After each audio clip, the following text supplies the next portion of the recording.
hari igihe nikarana nabo nagize, inshuti bamwe inzoga abandi urumogi, ubusambanyi n'ubujura, ariko umutima urambwira uti subira ku Mana. Abana bamwe turakwinginze Mana, utabare urubyiruko, abasaza n'abakecuru. Mana tubagushe izi imbere yawe, twifuza guhinduka tukaba mu byaha. Nigicambuza kugushima Mana, aho wankuye sinzasubirayo, sinzasubira mu mwijima, ninjiye mu mucyo wawe.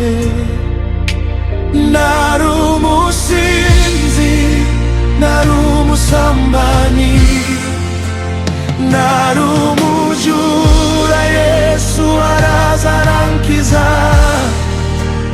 Naramubonye aranyuhagira, ubu ndi mushya muri we.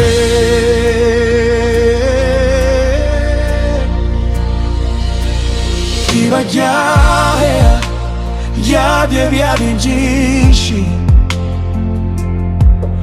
ariko ubuntu bwawe burabirenze.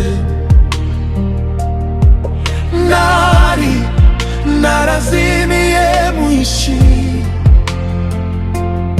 ariko urukundo rwawe rurarandeba.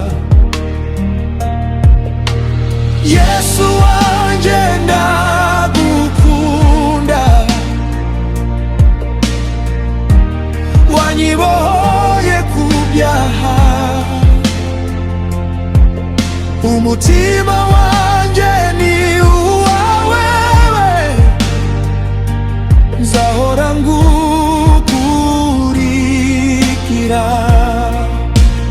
Nari umusinzi, nari umusambanyi, nari umujura, Yesu araza arankiza. Naramubonye aranyuhagira, ubu ndi mushya muri we. Nari umusinzi, nari umusambanyi, nari umujura, Yesu araza arankiza.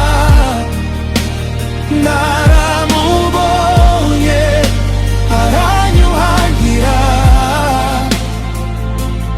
ubu ndi mushya muri we.